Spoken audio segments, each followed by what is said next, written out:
Bonsoir à toutes et à tous et bienvenue pour cette 155e émission de Justice citoyenne, regard croisé entre citoyens et avocats, avec Maître David Guyon, avocat au barreau de Montpellier, également avocat au barreau de Paris. Nous sommes en direct en ce lundi 1er décembre 2025, 155e émission.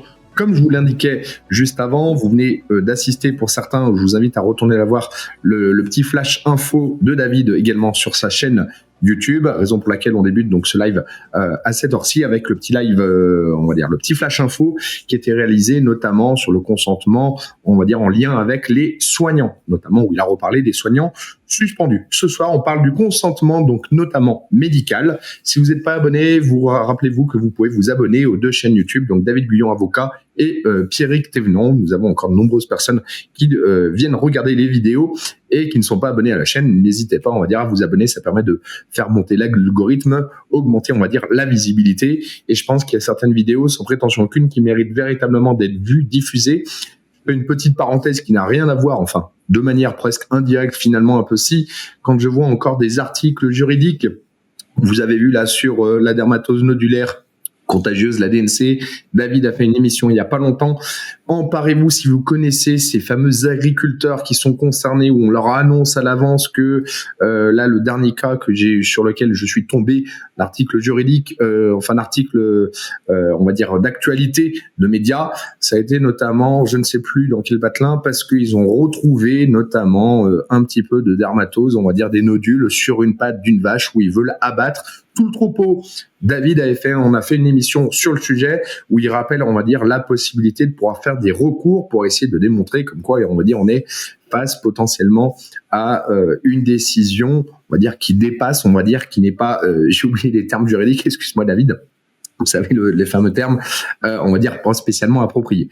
Donc voilà, faites diffuser ces informations-là si ça peut aider, si avec ces vidéos, ça peut aider justement, par exemple ici, des agriculteurs éventuellement à sortir d'une certaine galère et faire des recours pour éviter justement l'abattage.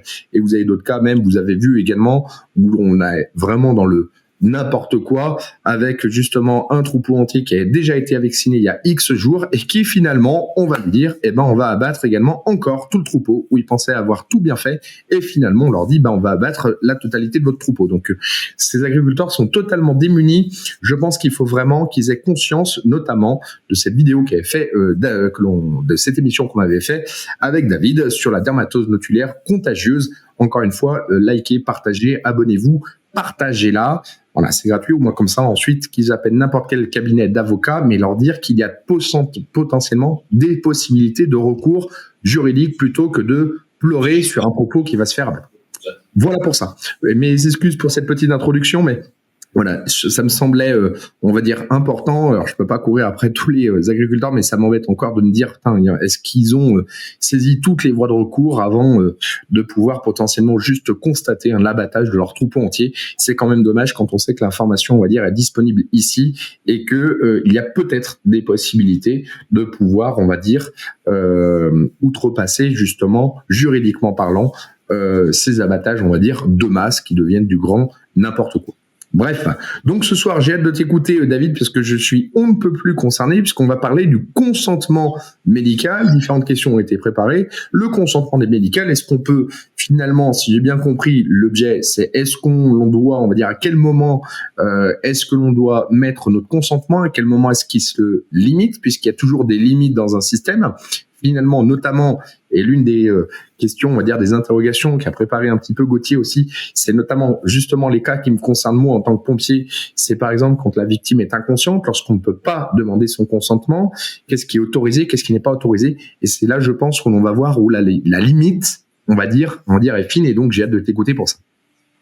Merci Pierrick, bonsoir à tous, ravi de vous retrouver comme tous les lundis soirs à 20h. Petit aparté, tu m'as parlé de la NBC, donc la nodulose bovine qu'on a évoquée sur notre chaîne il n'y a pas très longtemps. Effectivement, j'ai été contacté récemment par une personne qui était proche d'un agriculteur. Je ne savais pas personnellement parce que j'ai pas eu de dossier à ce titre-là et c'est vrai que souvent les agriculteurs sont pas forcément le réflexe avocat, mais j'ai découvert qu'on avait laissé finalement un délai très très court aux agriculteurs, notamment de 4 jours, afin de contester éventuellement l'arrêté. Alors évidemment, dans ce cadre-là, c'est un référé liberté que vous devez faire. encore une fois, l'avocat n'est pas obligatoire, mais vous avez la condition d'extrême urgence qui est parfaitement remplie. Il ne reste plus qu'à démontrer l'atteinte grave et illégale à une liberté fondamentale et de déterminer précisément la liberté fondamentale en jeu. Donc, faites tout ce que vous pouvez pour essayer de faire tomber ces décisions lorsqu'elles vous paraissent manifestement disproportionnées. Allez, on referme le sujet, on revient sur notre thématique, la question du consentement médical. Évidemment, c'était un sujet extrêmement intéressant.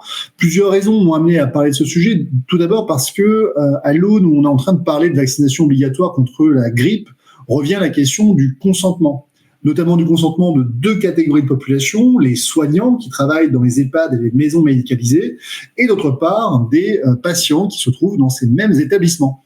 Alors, on ne sait pas encore exactement comment on va être mangé, c'est-à-dire on ne sait pas sous quelles conditions va être imposée cette vaccination obligatoire, ni même si elle va être imposée. Et vous l'aurez compris, comme il y a un débat aujourd'hui au sein du Parlement entre l'Assemblée nationale et le Sénat. Aujourd'hui, le Sénat a rétabli l'obligation. On verra si cette obligation est votée en plein milieu de la nuit, autour de 3 séances successives, jusqu'à ce qu'on recueille la majorité nécessaire. Ça vous rappelle une vieille histoire, c'est normal. Donc, on ne peut pas complètement écarter aujourd'hui que cette obligation puisse être mise en place. Ce qu'on s'est aperçu, c'est que pendant la crise sanitaire, lorsque on a mis en place une obligation vaccinale contre la Covid-19, c'est essentiellement le décret qui vous a expliqué ce que vous deviez faire concrètement. Certificat de rétablissement, de vaccination, 1 dose, 2 doses, 3 doses. Est-ce que vous pouviez avoir, oui ou non, 1 rétablissement, 2 rétablissements, 3 rétablissements? De quelle manière devait être fait le prélèvement pour pouvoir déterminer si vous étiez contaminé ou non? Je rappelle qu'il n'y avait aucun texte qui imposait le nasopharyngée, on aurait pu le faire cet hiver. Mais là, clairement, encore une fois, on voit bien que le droit, c'est une chose, la politique, c'en est une autre. Donc, le consentement médical, à l'aune où on parle de vaccination obligatoire, évidemment, c'est un élément qui est extrêmement important et je vous invite vraiment à vous abonner si ce sujet vous intéresse et si les questions de santé publique d'une manière générale vous intéressent. Et je vous invite évidemment à le partager au plus grand nombre. On vient de faire un petit flash info il y a quelques minutes. L'idée, c'est pas d'en reparler, mais simplement de pouvoir un peu le présenter sous un nouvel angle. Le consentement médical, c'est une notion juridique très précise dont on va évidemment définir, mais surtout c'est une condition sine qua non d'une démocratie. Là où il n'y a pas de consentement médical, il n'y a pas de démocratie. Et historiquement, c'est d'ailleurs une réponse à la barbarie nazie qui avait justement imposé des traitements médicaux et des expérimentations sans le consentement des populations qu'elle pourchassait, mais également des opposants au régime, des victimes de guerre, des prisonniers. Donc, lorsqu'en 1945, on découvre les camps de concentration, on découvre toute la barbarie nazie, on y répond par le code de Nuremberg, qui va être ensuite codifié dans le code de la santé publique, et puis qui va, avec la loi du 4 mars 2002, la loi, alors c'est pas la loi Leonetti, c'est la loi Kouchner, tout à fait, qui va rappeler le caractère essentiel du consentement libre, éclairé, univoque, préalable, express, qui devra être mise en œuvre par le patient. Alors c'est extrêmement important de comprendre ça, parce que si vous ne comprenez pas ça, vous ne comprenez pas comment fonctionnent les obligations vaccinales. On a récemment un post que j'avais fait sur LinkedIn. Si vous n'êtes pas encore sur LinkedIn, suivez-moi, puisque encore une fois, chacun de mes réseaux n'a pas exactement le même contenu, donc vous n'allez pas avoir le sentiment d'avoir un bis repetita, je vous rassure. Donc, si vous n'êtes pas encore sur LinkedIn, rejoignez-moi, vous verrez, je mets des posts un peu plus professionnels, ça change un peu du contenu que je peux mettre sur d'autres thématiques. Mais j'avais fait un post sur lequel j'avais critiqué le fait que le Sénat souhaitait imposer une vaccination obligatoire, et qu'en réalité, derrière la vaccination obligatoire, ce qui, moi, m'inquiétait en tant qu'avocat, c'était notamment l'injection forcée. Je rappelle que l'injection forcée n'est pas une obligation vaccinale. L'obligation vaccinale vous permet de librement refuser un vaccin, avec des conséquences qui ne sont pas disproportionnées. C'est la fameuse jurisprudence du 8 avril 2021 de la Cour européenne des droits de l'homme, Wawrinka contre République tchèque, dans laquelle la Cour rappelle que l'obligation vaccinale est une exception au sens du droit international et que lorsqu'elle est mise en œuvre, elle doit protéger l'article 8 parce qu'il s'agit d'une atteinte à l'intégrité physique. Et par conséquent, on doit respecter des conditions.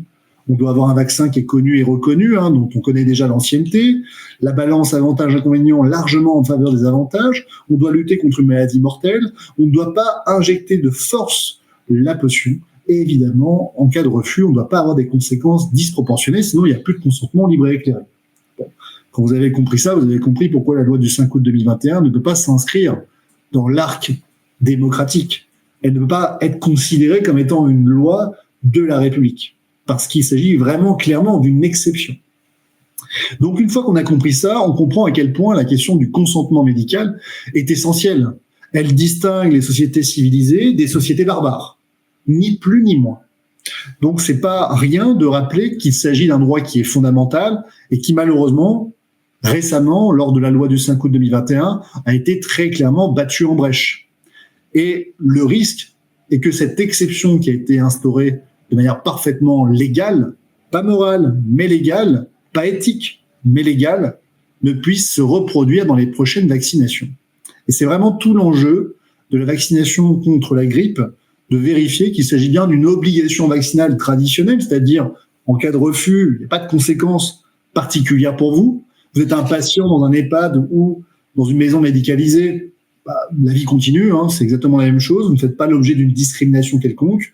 Et si vous êtes un soignant, eh bien, on réoriente vos missions par rapport à des postes qui seront adaptés si jamais on estime que cette vaccination est utile, nécessaire et proportionnée. Évidemment, vous devez démontrer que ça empêche la transmission et la contamination. C'est quand même la moindre des choses, vu les conséquences que ça peut avoir. Là, ça doit vous rappeler, je pense, un scénario. Donc la question de la protection du consentement médical est essentielle, elle est garantie dans le Code de la santé publique. Je vous ai mis les références juridiques dans notre article qui accompagne l'émission de ce jour et que vous pourrez retrouver directement dans la description de la vidéo. Je pense que Gauthier va nous l'afficher à l'écran dans une petite dizaine de secondes. La question du consentement médical elle est essentielle. Elle permet justement d'éviter qu'il y ait des victimes d'effets secondaires. Je rappelle que c'est aussi un des combats de notre cabinet, qu'aujourd'hui, on a de nombreuses personnes qui nous contactent chaque semaine, justement, pour obtenir justice. Elle permet également d'avoir un débat libre et de garantir la liberté d'expression, puisque je le rappelle aussi, j'ai le plaisir et l'honneur d'accompagner l'association Réinfo Liberté, qui a été censurée par le préfet de la Haute-Garonne parce qu'ils avaient osé afficher la question des effets secondaires de la vaccination contre la Covid-19 sur des panneaux d'affichage. Donc on voit bien en 4x3, rappelez-vous à Toulouse, je ne sais pas si Gauthier pouvait taper Toulouse, panneau d'affichage et afficher. On avait fait l'objet de toutes les critiques à l'époque. Nous étions une association d'extrême droite, extrémistes, complotistes, racistes aussi, parce que souvent ça va ensemble, c'est des caractéristiques qui vont ensemble visiblement. Et donc évidemment, en étant l'avocat de l'association Réinfo Liberté, j'étais devenu également l'avocat complotiste, puisque rappelez-vous, notre ami et confrère Alberto Brusa, qu'on apprécie énormément et qu'on espère un jour inviter sur cette chaîne, accompagne des footballeurs professionnels comme Ribéry. Et donc, c'est un footballeur professionnel. Ça se voit quand même qu'il joue en première division, notre cher Alberto. Bon, évidemment, ça vous fait sourire, mais pourtant, c'est exactement le même paradoxe qu'on nous fait ici.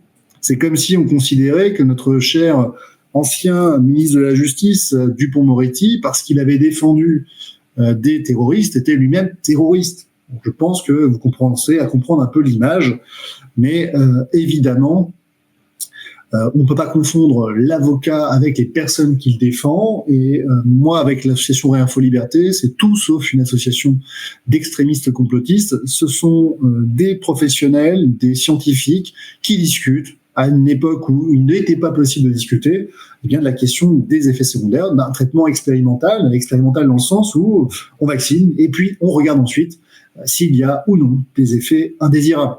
Voilà, c'est pas moi qui le dis, c'est encore le rapport de l'OPEC SCT qui avait expliqué qu'effectivement il y avait eu une minimisation des effets secondaires et que c'était grâce notamment à une grande mise en place d'une pharmacovigilance importante qu'on avait pu les révéler. Donc ça veut bien dire qu'à l'époque on disait que le produit était surefficace et pour autant on a quand même su révéler par la suite qu'il y avait des effets indésirables. Donc les victimes d'effets secondaires apprécieront. Donc le consentement médical, c'est très concret, c'est très effectif. C'est justement pour éviter ces dérives. Alors mon cher Pierrick, maintenant que j'ai fait cette introduction assez longue, et je te remercie d'avoir été patient, évidemment, je te laisse poser les questions qui te paraissent intéressantes. Posez vos questions également en commentaire, on y répond à la fin de l'émission. Si vous n'êtes pas encore abonné, abonnez-vous et partagez le plus largement possible. Alors merci à toi. Alors du coup, pour commencer tout de suite, la première question qu'on se pourrait déjà pour introduire légalement parlant, qu'est-ce qu'un consentement médical au sens de la loi? Par quoi c'est défini? Est-ce que tu peux nous montrer les articles? Et surtout, on va dire quels sont les critères qui font qu'on va dire que ce consentement médical, donc défini par la loi, on va dire est valable. À partir de quels critères est-ce qu'il est valable? Alors, c'est l'article L1111-1 et suivant du Code de la santé publique, et notamment l'article L1111-4 qui nous définit ce qu'est le consentement libre et éclairé, préalable, univoque, express. En d'autres termes, qu'est-ce que ça signifie? Eh bien, avant qu'on réalise un acte médical qui se définit, rappelez-vous, comme un traitement, je l'avais défini juste ici. Le consentement, donc l'acte médical, c'est un traitement. Moi, j'avais défini ce qu'était le traitement médical. Bon, écoute, je n'ai plus évidemment cette référence. Bon, si ça me revient, je vous le dirai. Mais le consentement, qu'est-ce que c'est? Eh bien, c'est le fait de consentir, d'être d'accord, d'exprimer sa volonté de recevoir un traitement médical. Il doit être libre et éclairé, c'est-à-dire que vous devez être parfaitement informé de la nature du traitement qui va être réalisé, et notamment, le professionnel de santé doit vous indiquer si le traitement est adapté à votre état de santé, si le diagnostic qui a été fait est bon, est véritablement complet. Il doit vous faire part du traitement qui sera proposé. Il devra décrire l'acte qui sera réalisé, son utilité ou son inutilité, les risques qui peuvent être associés à la réalisation de cet acte médical, les avantages que ça va vous procurer, de manière à ce que vous puissiez faire la balance avantages-inconvénients, l'urgence, si celle-ci existe, la nature précise du geste médical qui va être réalisé, les conséquences si jamais vous le refusez, parce qu'on verra que vous avez le droit de le refuser, et en cas de refus, les alternatives qui vous restent. Donc vous voyez que le consentement pour être libre et éclairé doit déjà être bénéficier d'une information qui est loyale, claire, appropriée et compréhensible. Donc si vous êtes un enfant, vous devez également informer l'enfant de la nature de l'acte médical que vous allez réaliser. Et donc vous allez chercher à devoir lui expliquer. Si vous avez une personne qui ne parle pas le français, il va falloir que vous expliquiez avec la langue maternelle de ce patient l'acte médical que vous allez réaliser. Donc on voit que c'est l'obligation d'information est un préalable au consentement qui doit être libre et éclairé. Donc il doit être éclairé. Il doit être également libre, et c'est là qu'on revient sur notre flash info de tout à l'heure, c'est que pour être libre, il ne doit pas être forcé, il ne doit pas être vicié. Donc il ne doit pas y avoir d'erreur. Donc c'est pour ça que l'information elle doit être complète. Vous devez évidemment bien comprendre la nature de l'acte qui va être réalisé. Il ne faut pas non plus qu'on use de manœuvre pour vous amener à accepter un acte, ce qu'on appellerait le dol. On vous ferait croire que l'acte serait finalement peu invasif, alors qu'il l'est en revanche. Donc évidemment, ça, ce serait un dol. Mais il ne doit pas non plus subir de violence, notamment la violence économique. Donc là, très clairement, on a une décision de la Cour de cassation de 2002 que je vous ai mise et que vous pourrez consulter, qui est vraiment très précise, très topique. Alors, je vais vous lire un peu ce que cette Cour de cassation nous a dit, et vous allez voir vraiment, c'est vraiment assez fou de se dire qu'on a été capable de créer la loi du 5 août 2021, alors que depuis 2002, on avait une décision de la Cour de cassation qui nous disait, donc, elle nous rappelait la question donc du consentement. Elle nous dit que seule l'exploitation abusive d'une situation de dépendance économique faite pour tirer profit de la crainte d'un mal menaçant directement les intérêts légitimes de la personne peut vicier de violence son consentement. Ça veut dire quoi? Ça veut dire que pour qu'on parle de violence économique, il faut que la violence exercée soit tellement forte, tellement puissante, qu'en réalité, si vous la refusez, vous savez que vous allez vous exposer à un mal qui pourrait être pire. Là, clairement, on peut pas être plus clair avec cette décision de 2002, la Cour de cassation, qui, en matière de licenciement, a été capable de vous expliquer que un licenciement dans lequel on vous promet des larmes et du sang, c'est un licenciement qui est finalement abusif parce qu'on a recueilli votre consentement de manière totalement viciée. Vous allez me dire donc pourquoi, durant la crise sanitaire, on n'a pas appliqué le même raisonnement. Tout simplement, on n'a pas appliqué le même raisonnement parce que c'était de la politique qu'on a essayé d'aromatiser avec du droit. Et de la politique avec une très très forte propagande, parce que, encore une fois, lorsqu'on parle de consentement libre et éclairé, lorsqu'on parle de respect de l'intégrité physique, lorsqu'on parle du respect du corps humain, bien pour beaucoup de personnes, ça ne signifie pas grand-chose. C'est pour ça que cette émission, elle est fondamentale. Si vous êtes respectueux des droits humains, vous avez conscience que vous ne pouvez pas décider d'injecter un produit expérimental dans le corps d'une autre personne au nom de la santé publique. Vous ne pouvez pas le faire de force. Vous devez convaincre et pas contraindre. Et si vous contraignez, dans ce cas-là, vous quittez le monde démocratique. Et, je le rappelle, on a le droit de ne pas vivre dans une démocratie. Personnellement, c'est pas ce que je voudrais. Mais si jamais la majorité décidait de ne plus vivre dans une démocratie, je serais effectivement libre de soit quitter cette nouvelle société qui serait une démocratie autoritaire ou tout autre régime, mais en tout cas, j'ai le droit aujourd'hui de me battre pour qu'on puisse respecter ces principes qui sont fondamentaux, parce que je crois encore une fois que l'on peut vivre dans une société démocratique dans laquelle le pouvoir peut appartenir au plus grand nombre. Merci à toi. On a déjà pas mal d'éléments. Alors, d'une manière globale, moi, je vais en venir, en fait, finalement, tiens, si on prend l'exemple, la période Covid, pour ceux qui font potentiellement des recours suite à des effets secondaires, etc., est-ce qu'ils peuvent attaquer notamment sur la partie du consentement libre, éclairé, etc., puisque finalement, si on devait transposer ça, on va dire, en application, avec les injections, on va dire, de 2020, à partir de 2021, puisqu'on était sur une AMM conditionnelle, de manière directe ou indirecte, enfin, du coup, ça se transpose comment directement? C'est-à-dire que, qu'est-ce que devaient donner comme information les professionnels de santé sur ces fameux vaccins qui étaient sous AMM conditionnel, où on n'a pas d'éléments justement sur la suite, on n'a que des éléments potentiellement faussés, mais ça ils peuvent pas spécialement le démontrer, mais on va dire sur quelques mois, pendant la phase justement phase 3, on va dire dite expérimentale, où on a recueilli que les premières données, on va dire des premiers mois.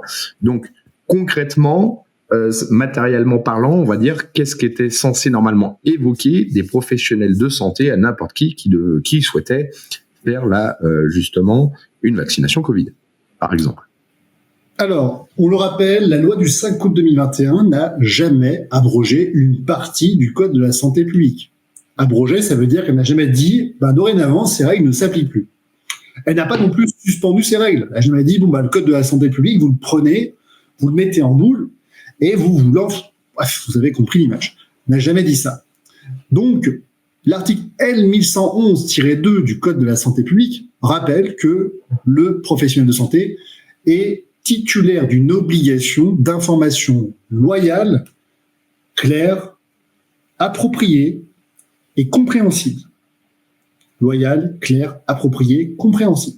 C'est son obligation. Je le rappelle, le manquement au devoir d'information, c'est la plupart des contentieux médicaux. Et on va même aller plus loin. Un médecin peut très bien être responsable, voire sa responsabilité engagée au titre d'un manquement au devoir d'obligation, quand bien même l'opération médicale qu'il aurait réalisée, l'acte médical, le soin, le traitement, etc., qu'il aurait réalisé, aurait parfaitement fonctionné. Je vous donne un type d'exemple. J'ai un de mes patients qui a eu, durant sa jeunesse, une clavicule fracturée. Jusqu'à là, rien de fou. Il a perdu à peu près 1,5 cm, 2 cm sur une partie de ses épaules. Il avait pour projet, évidemment, de faire du mannequinat. Il a engagé la responsabilité du médecin parce qu'il estimait que s'il avait été informé correctement qu'une de ses épaules allait rétrécir de 2 cm en raison simplement de la consolidation de son os de cette manière-là, l'un sur l'autre, vous savez que l'os d'une clavicule, lorsqu'elle casse, elle ne se remet pas comme ça, elle va se placer de cette manière-là et vous allez avoir un cal osseux qui va avoir lieu. Eh bien, il a engagé la responsabilité du médecin parce qu'il aurait voulu avoir la possibilité d'être informé des conséquences de la consolidation de cet os et éventuellement décider d'un acte médical qui aurait pu lui permettre de mettre des broches pour faire en sorte que sa clavicule revienne à sa position initiale. Le médecin a été condamné pour le défaut d'information. Donc vous voyez, ça va très loin. Ça n'avait pas eu de conséquences particulières, c'est juste que lui, comme il voulait devenir effectivement mannequin, et là, il lui manquait 2 cm et donc il était plus parfaitement symétrique. Donc, on reprend, ça peut être problématique. Donc c'est pour dire que la loi, la jurisprudence va extrêmement loin sur cette obligation d'information. Alors, on est assez souple sur la question de l'obligation d'information. Vous pouvez la remettre oralement, vous discutez lors d'un entretien individuel avec le patient, pas de problème là-dessus. En revanche, si vous êtes médecin et si vous regardez cette émission, vous avez vraiment intérêt à vous ménager une preuve. Ah oui, comment démontrer l'existence de ce consentement si jamais vous aviez un contentieux? Sachant que, en tant que professionnel, c'est à vous de rapporter la preuve de l'existence de ce consentement. Alors, pour ce faire, rien de plus simple. La loi ne fixe pas véritablement de cadre, mais dans la pratique, on a des formulaires qui sont remis avec toute une série d'informations et dans lequel on va recueillir la signature et le consentement ainsi matérialisé du patient. Alors, ça fait évidemment de la paperasse pour les médecins qui, parfois, ont tendance un peu à s'exonérer de cette obligation. Pourtant, clairement, en cas de contentieux, c'est exactement ce qu'il va falloir qu'ils fassent. Donc, il faut qu'ils intègrent dans leur process le recueil du consentement parce que, évidemment, sans preuve, le droit n'est rien. C'est pas moi qui le dis, ça fait l'objet d'ailleurs d'une prochaine émission qu'on vous réserve sur ce sujet. Donc, il existe évidemment des cas très spécifiques dans lesquels la loi va imposer un écrit. C'est le cas pour les recherches qui impliquent la personne humaine, les examens génétiques, l'assistance médicale à la procréation. Là, évidemment, il y a quand même plus de formalisme. Mais dans la plupart des autres cas, il n'y a pas de formalisme. C'est les médecins qui décident un peu de quelle manière ils vont démontrer qu'ils ont accompli leur obligation d'information. Donc là, on a clairement une obligation qui n'a jamais disparu durant la crise sanitaire. Ce qui signifie que si vous avez été vacciné, vous auriez d'une part tout à fait pu réclamer d'être parfaitement informé grâce à un formulaire des conséquences de cette vaccination, de toutes les informations qu'on a évoquées tout à l'heure, je le rappelle, votre état de santé initial, le diagnostic, le traitement proposé, la description de l'acte, son utilité, les risques, avantages, inconvénients, bénéfices et conséquences, l'urgence éventuelle de vous faire vacciner, la nature du geste médical, les conséquences d'un refus et les alternatives possibles afin de me permettre de choisir librement, évidemment.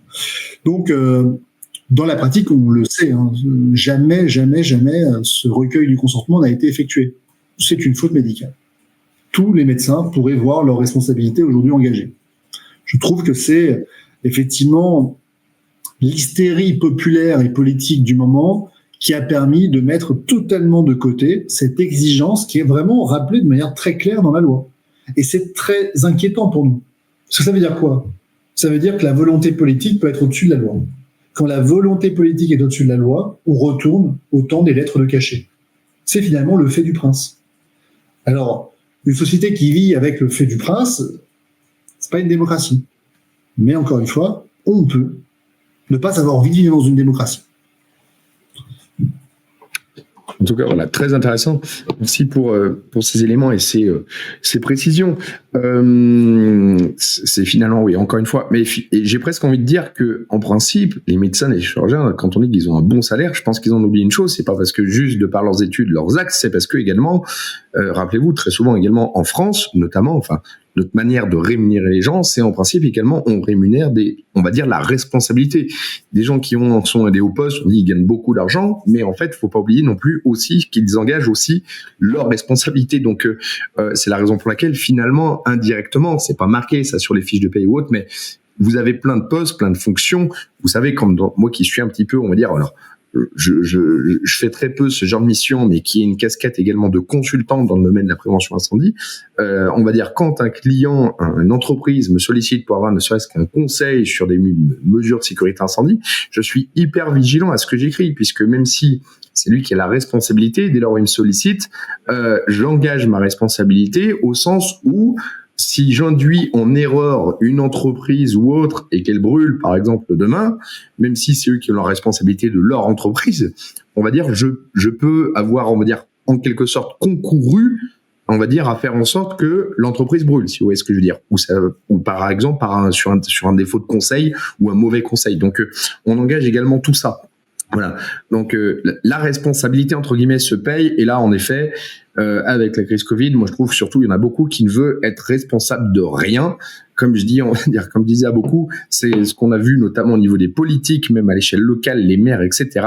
C'est que tous ces gens qui se disent aux responsabilités, qui sont indemnisés, je vous rappelle pour ça, les indemnités d'élus ou autres, on les paye finalement pour ces fameuses responsabilités qu'ils peuvent prendre. Et là, en fait, finalement, on s'est retrouvé avec des gens qui ne voulaient être responsables de rien et qui ont appliqué stricto sensus parce qu'ils voulaient justement ne pas pouvoir, on va dire, responsabiliser par rapport à tout ce qui était mis en place. Bref, voilà.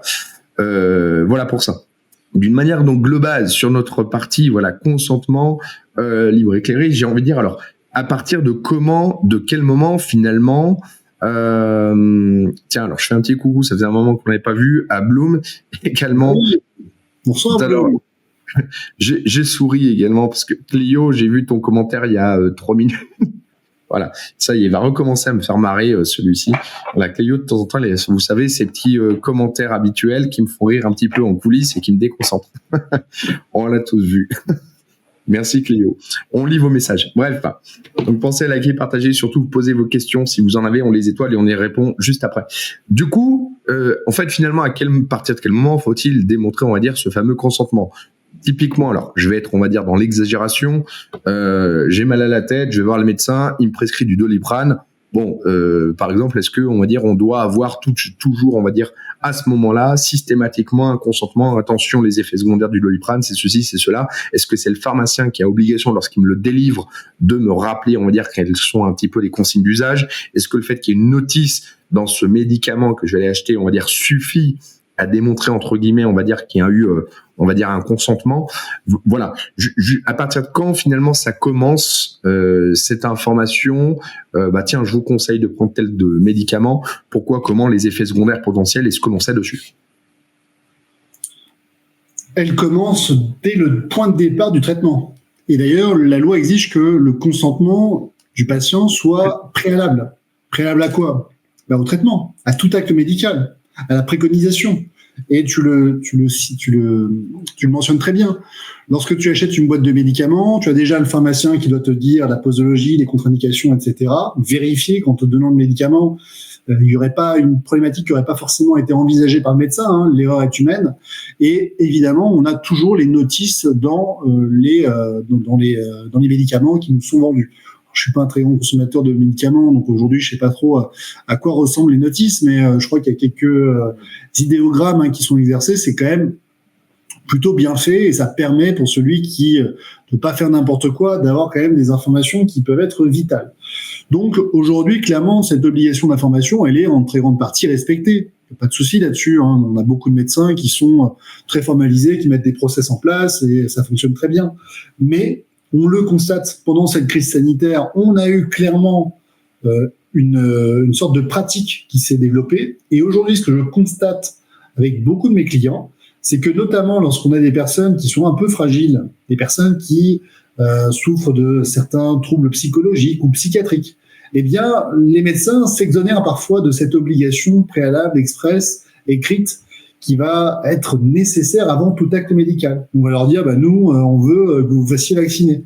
Mais on va pas vous dire pourquoi, pour quelles raisons, vous faire part des contre-indications, des alternatives qui vont vous être proposées. Et ça, c'est assez dangereux. Et ça, on le voit, ça résulte clairement de la pratique qui a été mise en place par la loi du 5 août 2021.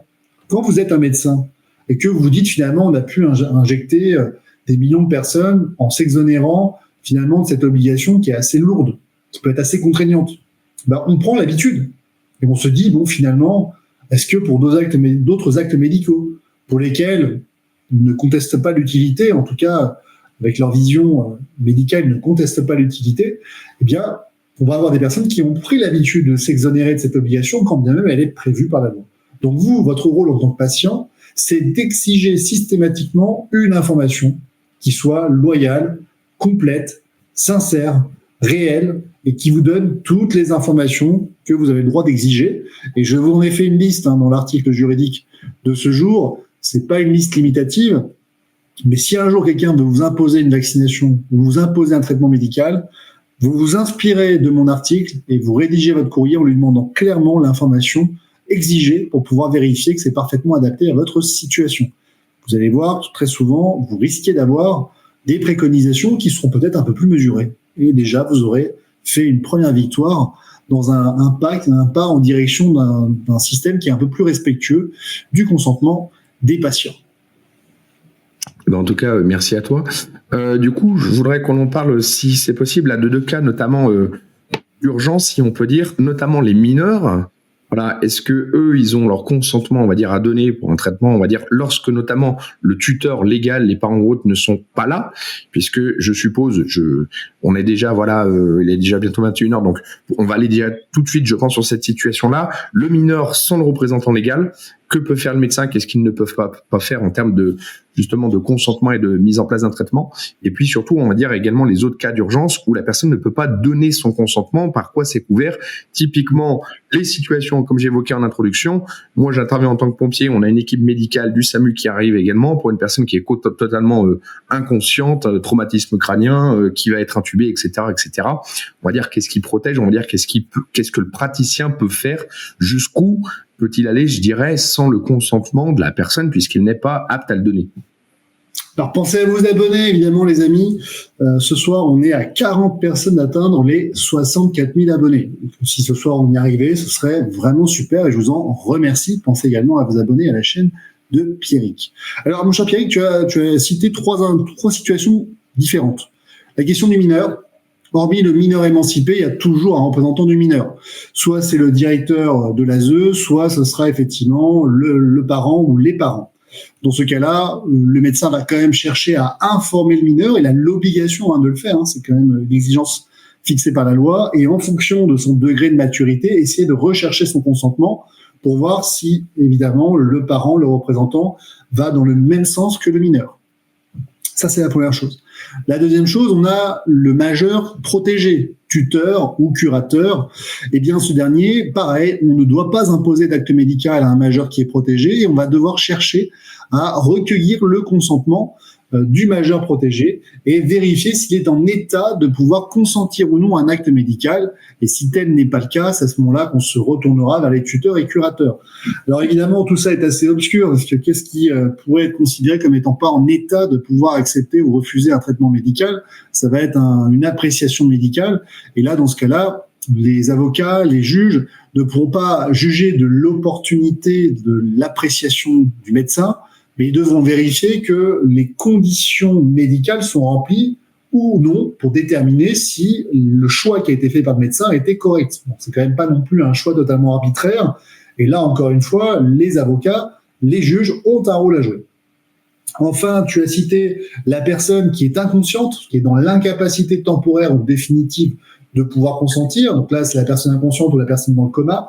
Dans ce cas-là, on va essayer d'aller rechercher la famille ou les proches de confiance et si possible, la question des directives anticipées. Alors, les directives anticipées, c'est souvent quand vous avez conscience et connaissance que vous allez probablement mourir dans un futur plus ou moins proche. Donc, vous savez qu'à l'approche de la fin, vous aurez envie de donner des consignes pour savoir si vous êtes réanimé ou pas, transplanté ou pas, etc., etc.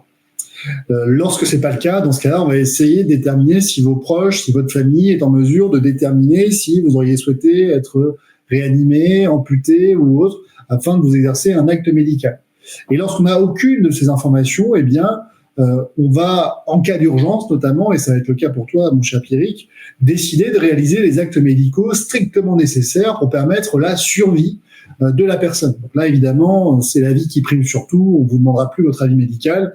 Et on a eu du contentieux, notamment avec les témoins de Jéhovah qui, vous le savez, refusent tout acte médical sur leur corps pour des raisons religieuses et qui, dans ces conditions, ont parfois subi des transplantations, ont subi évidemment du sang qui leur a été remis pendant des opérations, et donc ça a donné lieu à du contentieux.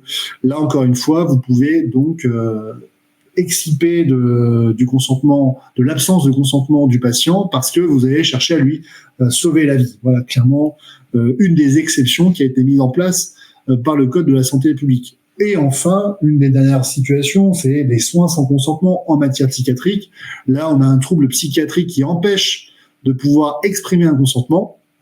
On a donc la possibilité de mettre en place un traitement, mais attention, même dans les soins sans consentement, dans les soins psychiatriques, on doit faire en sorte, autant que possible, d'essayer de rechercher le consentement du patient qui se retrouve privé de liberté et interné, médicalisé de force. Et ben en tout cas, merci à toi. Je termine, voilà, quelques petites dernières questions. Et après, ce que je te propose, c'est qu'on passe aux questions, on va dire, qui ont été affichées. Donc, du coup, d'une manière globale, on va dire, imaginons situation. J'ai, par exemple, j'ai des effets secondaires suite à un traitement prescrit par mon médecin. J'attaque en justice. On va dire quels sont les. Je gagne, on va dire, la responsabilité. Est engagé, voilà, du médecin, on va dire, qu'est-ce qu'il risque grossièrement, jusqu'où ça peut aller en termes de responsabilité et de condamnation, c'est dès lors où il y a eu, on va dire, une insuffisance dans la recherche du consentement libre et éclairé, et surtout avec l'information sur les effets secondaires. Alors, on met de côté la question de l'erreur médicale. C'est un autre sujet, et j'en avais déjà parlé. Là, on va considérer que le médecin a parfaitement réalisé l'acte médical, le geste médical, mais qu'en revanche, il n'a pas ménagé suffisamment de preuves sur le recueil du consentement libre et éclairé du patient en ne renseignant pas suffisamment une information loyale, claire, précise. Et bien, dans ce cas-là, c'est assez simple. Sa responsabilité professionnelle est engagée. Il est engagé devant le tribunal judiciaire. Il va devoir indemniser des conséquences dommageables de ce refus d'information, de ce défaut d'information, de cette insuffisance d'information. Et il peut avoir également des conséquences disciplinaires. Donc, si vous êtes un patient, vous avez deux actions à mettre en place, une action d'indemnisation et de condamnation devant le tribunal judiciaire, et vous avez une action disciplinaire devant les ordres professionnels. Donc, dans les deux cas, vous pouvez cumuler. Mais attention, ne demandez pas une indemnisation devant un ordre professionnel. Là, ça ne fonctionne pas. L'ordre professionnel peut uniquement se prononcer sur l'existence ou non d'une faute professionnelle. Le manquement au devoir d'information est une faute professionnelle et aux conséquences d'une telle faute par rapport à une sanction. En tout cas, merci à toi. Et durant la période de Covid, on a vu que finalement, c'était presque inversé, puisque les professionnels de santé qui avertissaient justement, finalement, des fois un petit peu trop en disant attention, voilà, sur ces vaccins, ceci, cela, voilà, ce qu'on en a comme données, voilà, ce qui est insuffisant, etc., finalement, sont vus, pour certains, des fois, on va dire, sanctionnés par leur ordre parce qu'ils ne faisaient pas la promotion. Donc, on a quand même basculé dans une sorte d'inversion totale des valeurs et des choses. Donc finalement, la question c'est quelles sont les erreurs les plus souvent réalisées par notamment justement les professionnels. Est-ce que tu as des conseils simples, on va dire, à donner pour sécuriser au maximum? Tu as déjà plus ou moins évoqué. Et pour conclure là-dessus, justement, professionnels de santé qui nous écoutent, pour éviter de se retrouver également dans cette situation, on va dire, d'être attaqué en justice pour un consentement pas assez libre et éclairé. Le plus possible, ça va être de processer finalement la réalisation des actes médicaux qui sont parfois les plus anodins aux plus complexes. Pour les plus complexes, très souvent, on a déjà des formulaires d'information qui sont mis en place, mais en fait, il faut généraliser un maximum ces deux formulaires. Et aujourd'hui, clairement, on le voit avec l'IA, avec ChatGPT, avec tous ces outils, on peut être capable de rapidement dresser une liste systématique pour tous les actes médicaux, ce qui permet un peu d'automatiser et de simplifier les démarches. Donc vraiment, je pense qu'il y a plein de choses à faire avec l'IA. C'est un outil, c'est un assistant, mais bien utilisé, il peut permettre de libérer du temps aux médecins qui ne se retrouvent plus prisonniers de toute une paperasse administrative et finalement libérés de ces démarches, et derrière, ils peuvent se concentrer sur les missions qui sont les leurs, qui est de soigner, évidemment, et pas forcément de passer un temps fou sur de la paperasse administrative. Donc, le conseil que je donne, c'est vraiment de se sécuriser, de se baquer et de mettre en place des process le plus possible pour éviter tout contentieux, tout simplement. Mais en tout cas, merci à toi. Ce que je te propose, c'est qu'on passe directement aux questions. On est déjà 21h05. Parce qu'après, vous retrouvez pas mal d'éléments déjà dans l'article juridique qui vous a été, que vous retrouvez en description de la vidéo, préparée à chaque fois donc par David, puisqu'après, on pourrait évoquer de multiples cas. On a eu pas mal de questions. Je vais essayer de voir, on va dire, s'il y en a plusieurs qui se ressemblent. Merci encore une fois. Petite parenthèse, vous savez, depuis plusieurs émissions, on a Gauthier en coulisses qui nous fait un travail formidable, notamment voilà, qui vous affiche les petits liens, qui met le chat, qui vous fait la petite animation, on va dire en off, qui a revu toutes les images, l'intro, l'outro, etc. Donc merci à Gauthier, voilà le petit bonhomme, le petit David Guyon qui s'affiche, qui s'allume. J'ai trouvé assez sympa. Donc merci à lui pour tous ces petits détails qui professionnalisent vraiment ces émissions. Voilà. J'ai jamais vu encore, je verrai tout à l'heure. Pardon, t'as pas eu là avec abonnez-vous qui s'affiche? Ah si, c'est là, c'est l'examination. Oui, Voilà, c'est toujours sympathique. Moi, je trouve que ça change du petit truc que moi j'affichais d'habitude avec les petits outils qu'on avait nous. C'est là où on voit comme quoi, on va dire, c'est quand même également un métier. Alors, on avait, je sais pas si tu veux répondre. On va répondre aux questions. Je ne sais pas si on peut. Beaucoup de personnes me demandent des nouvelles sur mes recours. Que pouvez-vous en dire publiquement? Merci.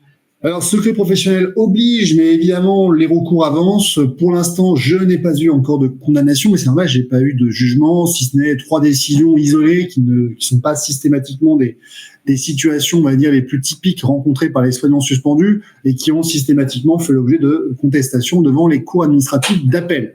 Clairement, moi, je pense que les magistrats vont, pour le moment, retenir les condamnations jusqu'au moment où la Cour européenne des droits de l'homme va se prononcer. Je pense que, raisonnablement, mon cher Pierre, que ce sera en 2026. En tout cas, on n'a jamais été aussi proche de la fin et du dénouement de cette affaire.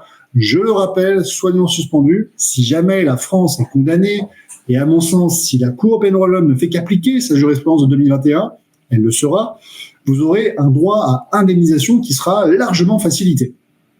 Pour autant, ce n'est pas la Cour européenne des droits de l'homme qui vous indemnise automatiquement. Ce qui veut dire que vous aurez l'obligation d'aller demander cette réparation directement devant les juges. Or, si vous ne le faites pas avant le 31 décembre 2025, je rappelle et je vais marteler cette date, eh bien, vous ne pourrez pas bénéficier des sommes que vous avez perdues en 2021, simplement par l'application de la prescription quadriennale. C'est la raison pour laquelle ne perdez plus de temps et agissez maintenant pour obtenir cette réparation. On referme la parenthèse. Ah, je crois qu'on a tout à fait ici. Merci à toi. On avait également donc une question à 20h37 parlant des vaccins obligatoires pour les enfants s'ils veulent intégrer notamment la crèche ou l'école.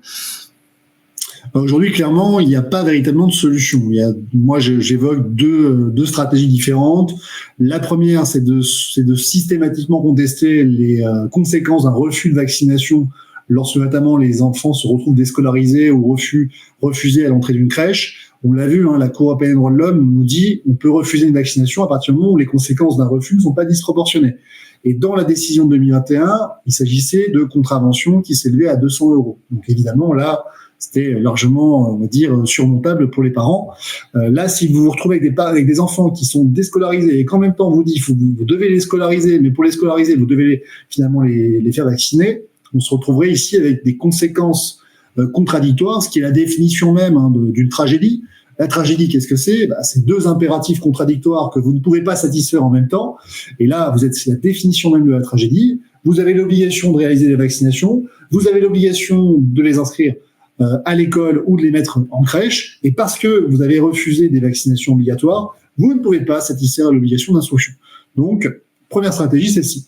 La deuxième, c'est de demander une contre-indication temporaire, le temps de vérifier que les enfants n'ont pas de contre-indication médicale à certains vaccins.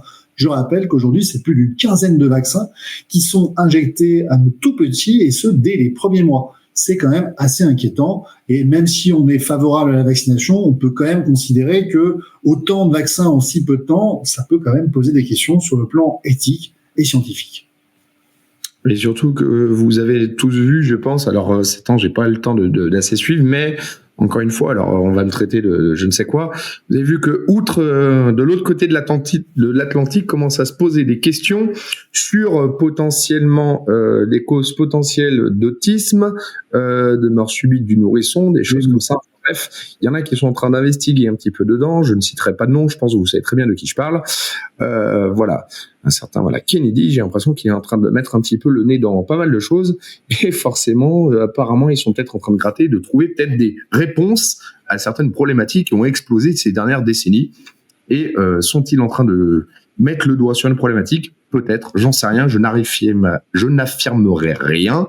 Voilà, je n'ai pas assez lu de documents et surtout, je ne suis pas scientifique pour pouvoir affirmer. Mais il semblerait que certains commencent à prendre un petit peu cette voie, ce qui fait grincer un petit peu des dents pas mal de personnes, notamment les labos. Voilà, bref. Alors, il y avait notamment Enya qui nous disait à 20h39, vous m'excusez, il y a certaines questions, on va dire que je saute, parce qu'en fait, finalement, on y a répondu à trop de temps, et comme il y a pas mal de questions, on va essayer de répondre à celles qu'on n'a pas abordées durant l'émission. À 20h39, Enya, je croyais que la CEDH garantit les droits du citoyen au niveau de la vaccination et rendrait responsable tout médecin ou autre qui voudrait nous forcer un traitement.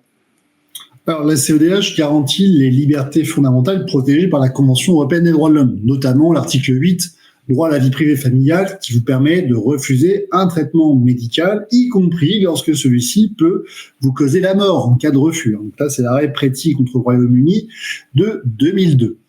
Eh bien, elle garantit les libertés fondamentales. Très bien. En revanche, ce n'est pas elle qui a décidé de la liberté de prescription des médecins. Là, il ne faut pas confondre avec la décision de la Cour de justice de l'Union européenne du 30 janvier 2025 qui rappelle que c'est bien les médecins qui ont le dernier mot sur est-ce qu'il convenait ou non de prescrire un vaccin pour telle ou telle personne. Donc vous voyez, tous les médecins qui sont mis à picouser dans tous les sens en se disant on va se faire de l'argent et puis après tout, comme on nous a dit que c'était surefficace, je ne réfléchis plus, je pose mon cerveau et je fais pas attention au cas par cas parce qu'il s'agit d'un traitement médical et quand il s'agit d'un traitement médical, il y a toujours des conséquences, toujours, même si elles peuvent être infimes, même si elles sont extrêmement rares. Et en tout cas, il y en a toujours et vous devez systématiquement vérifier que pour le patient déterminé, il n'y a pas de contre-indication. Or ici, on a vacciné à la chaîne et on a généralisé une obligation là où, en réalité, en matière médicale, on doit toujours faire de l'individualisation. Et c'est là-dessus où leur responsabilité pourrait tout à fait être recherchée. Eh ben merci à toi. Alors, Clioscope à 20h49. Oui, maître. Alors, ça tombe bien parce qu'il y avait une question un petit peu aussi déjà dans ce sens tout à l'heure sur laquelle je voulais réagir très rapidement. Oui, mais maître, donc un médecin, c'est une personne à égalité devant son patient, mais dans le cas de von der Leyen ou autre, donc ils sont impunissables et inatteignables. Alors, je rappelle, c'est pas spécialement le cas de von der Leyen, puisque nous, c'est pas nous qui les lisons. Je rappelle notamment pour certains, j'ai vu des commentaires sur Macron. Je vous rappelle que c'est nous qui, pas vous qui êtes en train de regarder ce live, certainement, mais c'est nous, finalement, qui les mettons à ces postes-là. Il faut pas oublier également aussi une part de la responsabilité des gens, finalement, en démocratie, encore une fois. C'est quand je vois, on va dire, certains qui votent, on va dire, quand certains, par exemple, votent Macron parce qu'il est beau, finalement, en démocratie, on engage presque notre responsabilité sans voir, on va dire, qui est-ce qu'on met au pouvoir. Rappelez-vous, comme ils sont inatteignables, intouchables, parce qu'ils sont protégés par leur fonction, il faut bien se dire, dans la réflexion des gens, je voudrais même que certains se posent la question de se dire qui est-ce que je vais placer à un poste qui fait que tous ces actes ne seront pas condamnables. Je veux dire protégé via notamment le mandat que je vais lui donner. Donc c'est là de l'importance de se dire quand on voit un candidat, je me permets encore une fois sans avoir la science infuse, 2017 j'avais gratté un peu, je commençais à dire à certains, je suis pas certain que ce soit le bon, on va dire qu'il faut mettre. Il sort de là, il est passé par-ci, par ça, Bilderberg, etc. Je suis pas certain que ce soit une bonne idée. Malheureusement, j'ai l'impression qu'un petit peu, quand on revient donc 8 ans en arrière, que je pense que j'avais, on va dire, de bonnes raisons de me poser, on va dire, pas mal de questions sur personnages sortis de nulle part, financés par tout le monde, etc. Enfin bref, voilà. Mais encore une fois, se pose la question aussi de la responsabilité de la population de dire à qui est-ce que je donne le mandat qui fait qu'il sera, entre guillemets, couvert, entre guillemets, protégé par son mandat pour les actes qu'il va prendre sous le mandat que je lui donne. Voilà. Ça pourrait permettre de se poser un petit peu davantage de questions. Finalement, également, c'est certaines choses. On dit le médecin, j'ai toujours envie de dire, finalement, j'avais déjà plusieurs fois posé la question un petit peu, des fois, sur les réseaux sociaux, notamment ou sur Facebook, pour ceux qui me suivaient un peu, lors d'une guerre, qui est-ce qui est responsable? Celui qui donne les ordres? Enfin, qui est-ce qui est le plus responsable? Celui qui donne des ordres ou celui qui appuie sur la gâchette? Rappelez-vous, il n'y aurait jamais de guerre, par exemple, et c'est pareil pour les actes médicaux, il n'y aurait jamais de guerre dans le monde s'il y avait des hommes qui refusaient d'appuyer sur la gâchette. Vous pouvez mettre tous les tarés, tous les dingues au pouvoir, si personne n'obéit, il n'y aurait jamais de guerre. Petite réflexion. Bref, je suis pas en train de dire que ceux au pouvoir sont moins responsables que ceux qui sont en dessous, on est bien d'accord. Ensuite, je descends un petit peu. Enya Adeline à 20h59. Ne faut-il pas avoir sur soi un document qui nous protège pour ce que l'on ne veut pas? Est-ce une bonne idée? C'est les directives anticipées. Donc oui, on vous conseille de remplir des directives anticipées, de les verser à votre médecin traitant, de le mettre dans votre dossier médical, d'informer vos proches. Oui, les directives anticipées peuvent préciser si oui ou non vous êtes d'accord pour avoir une transfusion sanguine, d'accepter ou non un prélèvement d'organes, d'être réanimé si jamais vous étiez totalement inerte, ou d'accepter ou non un vaccin, et ce, quand bien même ça pourrait avoir des conséquences nocives pour vous. Donc ça, vous pouvez préciser tout cela dans vos directives anticipées. Une question de Gabi Poli à 21h, très intéressante. Que se passe-t-il si j'avais donné mon consentement pour être opéré par le docteur X et que c'est un autre qui m'opère, sachant que je suis déjà en salle de bloc dans le coltard? Question très intéressante. Il faut essayer de déterminer si votre consentement a été donné intuitu personné. En d'autres termes, est-ce que vous avez donné votre consentement et que vous avez fait de ce consentement que le médecin était une condition de celui-ci? Ou est-ce que, au contraire, vous avez accepté de bénéficier d'un acte médical qui était rendu par ce médecin ou n'importe quel autre médecin parfaitement compétent? Là, il faut vraiment le préciser en disant « je veux bien être opéré, mais uniquement et à la seule condition qu'il s'agisse de ce médecin ». Et là, ils ne pourront pas vous la mettre à l'envers. Et dans le dossier médical, vous pourrez vérifier quel est le médecin qui a pratiqué l'acte médical. Merci à toi. Il y avait une question, pas spécialement du Gilles Figé. J'ai vu, il y en a certains qui demandent comme quoi ils auraient des questions personnelles, ils auraient besoin de s'entretenir de vive voix. Vous pouvez appeler le cabinet de David, justement, et ensuite ils feront en sorte de trouver la solution pour avoir son entretien. Il y a plusieurs solutions. Soit vous appelez le cabinet directement, soit vous prenez directement rendez-vous sur notre site. Vous pouvez le prendre à n'importe quelle heure de la journée et de la nuit. Et évidemment, vous aurez très rapidement, dans les prochains jours, un entretien avec nous. Merci à toi. 21h aussi, Françoise Pérez, 4444, intéressant. Pour les vaccinations, l'âge de décision pour les mineurs n'a-t-il pas été avancé à 16 ans et non 18 pendant la crise sanitaire avec l'objectif de passer outre l'accord des parents? Oui, tout à fait. On avait même exigé l'accord d'un seul des parents, là où pour une vaccination comme celle de la Covid-19, on aurait dû avoir les deux consentements des parents. Donc, on voit clairement ici qu'on a eu, encore une fois, une volonté politique qui a été traduite par des actes juridiques, et notamment par une législation qui a été complètement dévoyée par rapport aux grands principes fondamentaux qui gouvernent toute société démocratique.